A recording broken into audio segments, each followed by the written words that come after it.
आखिर कबीर का रिश्ता किससे तय हुआ है? क्या कबीर की मंगनी मिन्हा से ही होने जा रही है या फिर कोई और है? दूसरी तरफ जब रिया को यह पता चलता है कि कबीर का रिश्ता तय हो गया है, तो यहां पर वो कौन सा बड़ा कदम उठाने जा रही है? दूसरी तरफ कबीर, आखिर वो कैसे अपनी मां महाबीना को घुटने टेकने पर मजबूर करने वाला है?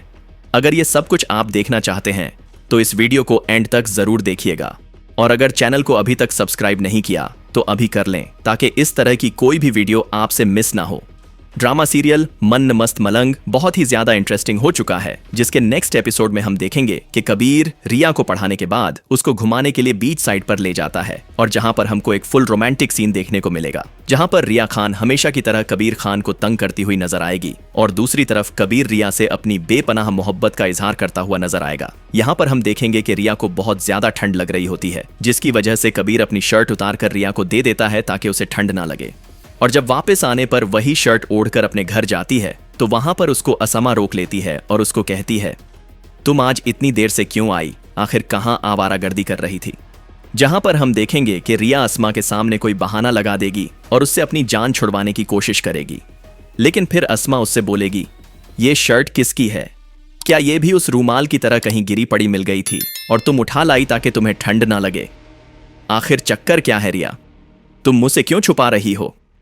जहां पर रिया असमा को टाल मटोल करके बोलेगी कि ऐसा कुछ भी नहीं है, आप ख्वामख्वा गलत समझ रही हैं, और इसके बाद वो अपने रूम में चली जाएगी।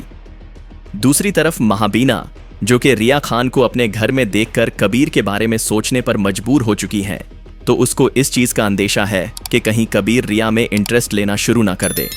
इसी वजह से वो अब जल्द से जल्द कबीर की शादी करवाना चाहती हैं, और इस चीज के चलते वो ये फैसला करती हैं कि कबीर की शादी मिन्हा से कर देगी, क्योंकि उसकी नज़र में अगर रिया की जगह कबीर की शादी मिन्हा से हो जाए तो वो उससे कहीं बेहतर है, क्योंकि वो रिया को कबीर के साथ बर्दाश्त नहीं कर सकती।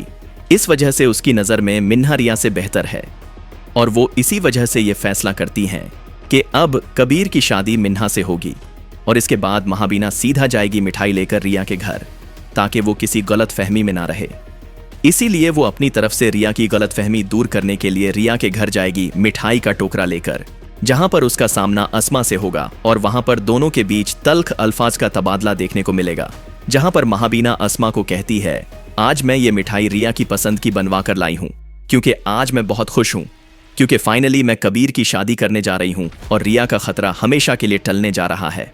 और इसके बाद वो असमा को कहती है, मुझे हैरत है कि तुमने अब तक शादी क्यों नहीं की, अब तो तुम्हारे सामने कोई रुकावट भी नहीं है, या फिर तुमने उसको छोड़ दिया है, लेकिन मुझे नहीं लगता कि तुम उसको कभी छोड़ोगी। मेरा तुम्हें भी मशवरा है कि जल्द से जल्द तुम भी मुझसे शादी कर लो, इतना अरसा हो गया है, और वैसे भी अब तुम्हारी उम्र निकलती जा रही है। महाबीना की बात सुनकर असमा गुस्से से लाल पीली हो जाएगी, और महाबीना के जाने के बाद जब रिया घर आएगी तो वो मिठाई का टोकरा देखकर फौरन मिठाई की तरफ भागेगी। तो असमा यहाँ पर रिया को बोलेगी, तुम्हें पता भी है ये मिठाई कहाँ से आई है? पहले पूछ तो लो कि ये मिठाई आई कहां से है। तो यहां पर रिया खान असमा की टोन को देखकर ये सोचती है कि शायद ये मिठाई कबीर ने भेजी हो। वो कहती है, हाँ मुझे पता है ये मिठाई किधर से आई है। तो वहां पर असमा रिया की बात सुनकर बहुत ज्यादा हैरान हो जाएगी और उसको बोलेगी, चलो तुम्हें ये तो पता है ये मिठाई कहां से आई है, फिर तो तुम्हें ये भी पता होगा कि ये मिठाई क्यों आई है। तो रिया जब असमा से पूछती है कि क्यों आई है, तो वहां पर असमा उसे कहती है, कबीर का रिश्ता तय हो गया है और इस वजह से महाबीना ये मिठाई देने आई थी। तो जब रिया असमा की ये बात सुनेगी तो उसके पैरों तले से जमीन निकल जाएगी, और यहाँ पर वो बहुत ज्यादा परेशान हो जाएगी, अपने होश व हवास खो बैठेगी।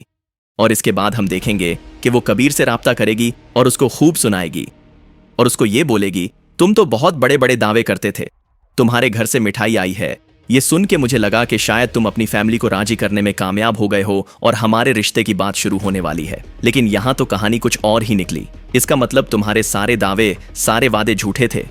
कबीर, तुम क्या मेरे साथ खेल रहे थे? रिया की ये बात सुनकर कबीर रिया को समझाता है, इस रिश्ते में मेरी मर्जी शामिल नहीं है। बाकी रही तुम्हारी बात, तो तुमने कौन सा मुंह से अपनी मोहब्बत का इजहार किया है? तुम एक बार कह तो दो कि तुम मुझसे मोहब्बत करती हो रिया, फिर मैं सारी दुनिया से लड़ने के लिए तैयार हूं। जहां पर हम देखेंगे कि रिया कबीर को बोलेगी, कोई जरूरत नहीं मेरे लिए किसी से लड़ने की, अब तुम वही करो जो तुम्हारी फैमिली कहती है। मैंने तुम्हें पहले भी बोला था कि हमारे रिश्ते सब लोग मुखालफत करेंगे, इसलिए अब तुमने देख लिया, अब तुम अपने रास्ते और मैं अपने रास्ते। और हां, अगर तुम सच में कुछ करना चाहते हो तो सबसे पहले अपनी फैमिली को राजी करके दिखाओ, फिर मैं भी राजी हूं। इसके बाद हम देखेंगे कि कबीर खान महाबीना को समझाने की कोशिश करेगा, लेकिन वो नहीं मानेंगी। जब कबीर खान बिल्कुल मजबूर हो जाएगा तो वो भी रिया की तरह अपना हाथ काट लेगा, जिसकी वजह से हम देखेंगे कि महाबीना डर जाएगी और यहां पर कबीर की शादी रद्द हो जाएगी। लेकिन उसके बाद जो सबसे बड़ा मसला है वो है अस्मा और वाजिद। क्या वो कबीर और रिया को एक होने देंगे? और क्या अब अस्मा की हकीकत सिकंदर और रिया के सामने आने वाली है? दूसरी तरफ क्या महाबीना रिया को कबीर के लिए एक्सेप्ट करेगी या नहीं? इस बारे में आपको क्या लगता है? आपने हमें कमेंट सेक्शन में जरूर बताना है। और अगर आज की वीडियो अच्छी लगी हो तो वीडियो को लाइक और चैनल को सब्सक्राइब करना मत भूलिएगा। मिलते हैं नेक्स्ट वीडियो में, तब तक हमें इजाजत दीजिए। अल्लाह हाफिज।